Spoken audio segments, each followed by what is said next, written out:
happy is spontaneous love which has no motivation and no limitations whatsoever. Krishna says like that.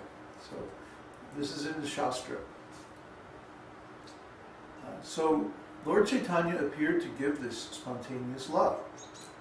I mean, the regulative devotional service is certainly a required prerequisite.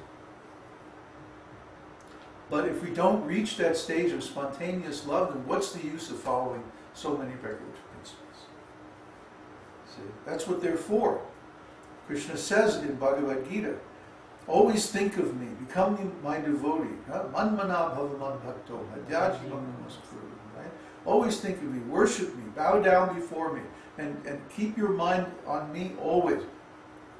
And if you can't do that, follow the principles of regulated devotional service, because in that way you will develop the desire to attain me.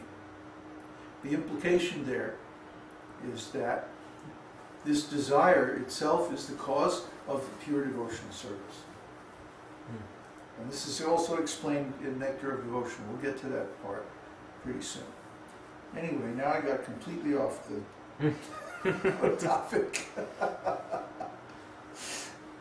But, yeah, oh yeah, so we should be pure at heart, and we should be respectful to everyone. Because you never know. You never know. You could be dealing with someone who is in an exalted spiritual position, and their blessings could result in tremendous advancement in your spiritual life. So we should just be respectful to everyone on general principles. Okay. The next one, number 34, is gentle. Any person who neither becomes impudent nor exhibits a puffed up nature is called gentle. The example of Krishna's gentle behavior was manifested when he was coming to the arena of the Rajasuya sacrifice, arranged by Maharaj Yudhishthira. Krishna's older cousin, Maharaj Yudhishthira, knew that Krishna was the Supreme Personality of Godhead, and he was attempting to get down from his chariot to receive Krishna. But even before Yudhishthira could get down, Lord Krishna got down from his own chariot and immediately fell at the feet of the king. Even though Krishna is the Supreme Personality of Godhead, he never forgets to show social etiquette in his dealings. This is Krishna. See, Krishna, you know, he's not the angry, puffed up God of the Western conception. That idea or that image applies more to the demigods. The demigods, if you don't respect them properly, they become angry and curse you and all this kind of thing. Krishna doesn't care. Krishna, he is the Supreme Personality of Godhead, and nothing is going to change that. Nothing can alter his supreme position. No one can challenge him. So if the situation, when he appears in this world, he appears in a certain position in the family. So if he meets an elderly family member, even a little bit older, Yudhishthira wasn't that much older than Krishna, but Krishna would immediately bow down before him. So, you know, Krishna is just so special. He's just so wonderful. What was I going to say? Oh yeah, there's another story in Srimad Bhagavatam about Bhrigu. Bhrigu was a great sage in the early days of the universe. And Brahma and Shiva, you know, there weren't that many people in the universe in these early days. They were trying to figure out who is actually God. They didn't know. So Bhrigu went to, Bhrigu was deputed by the sages that you go and test Brahma, Vishnu, and Shiva and find out. So he went before Lord Brahma, who happened to be his grandfather, and he didn't pay his respects. He just walked up to him, you know, without paying respects. And Brahma became very angry. He said, "What's the matter with you, young rascal? I'm going to curse you," and all like this. He got really angry. And so Bhrigu ran away before he could do anything. And then he went to Lord Shiva. And Lord Shiva, as usual, was meditating and, you know, sitting under a big banyan tree and like that. And so Bhrigu began to insult Lord Shiva. "You're just sitting here doing nothing. You know, we got a universe to build. And we got so much to do, you know, and Vishnu wants this done, and you're just sitting there naked, not doing anything." Like that.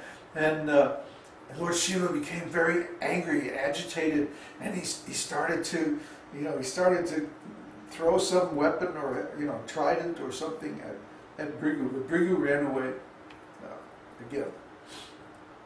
So finally, Bhrigu approached Lord Vishnu.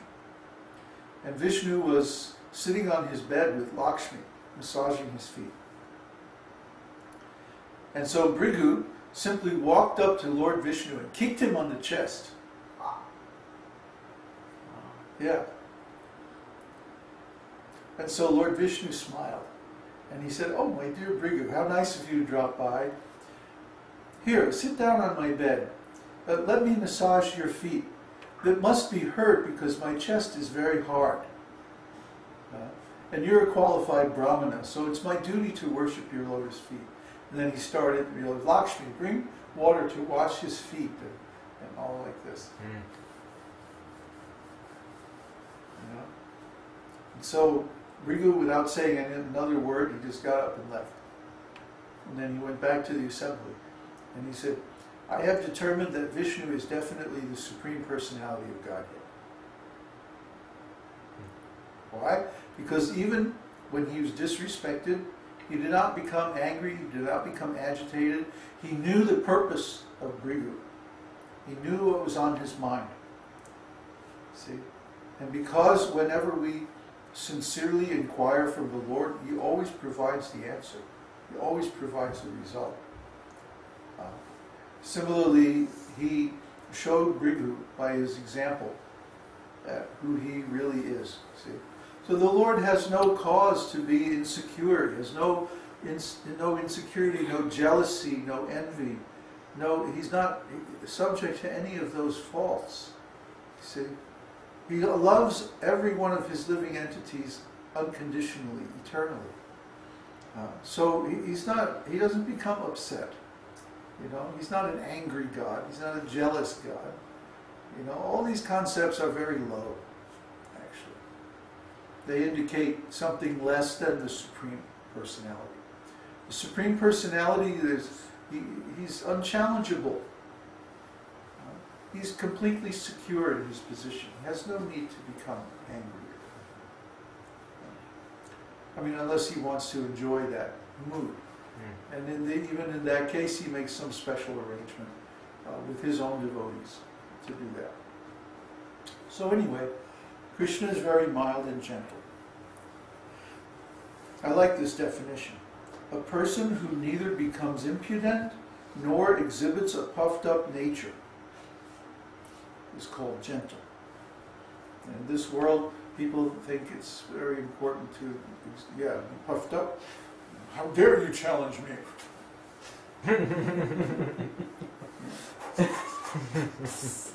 Bang! So, 35 is liberal.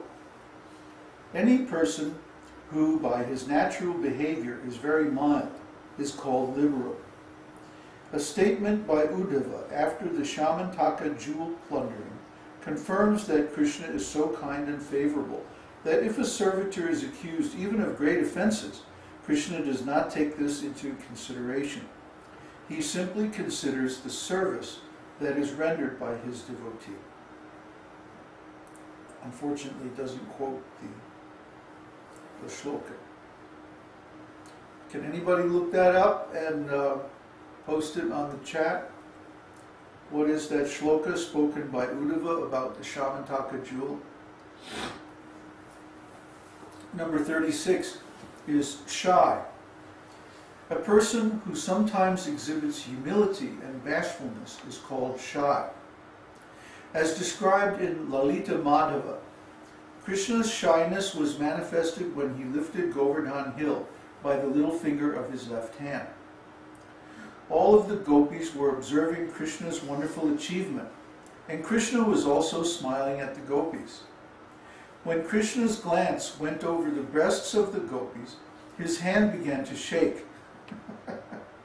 And upon seeing his hand shake, all of the cowherd men underneath the hill became a little disturbed. Then there was a tumultuous roaring sound, and they all began to pray to Krishna for safety. At this time, Lord Balaram was smiling, thinking that these cowherd men had been frightened by the shaking of Govardhan hill.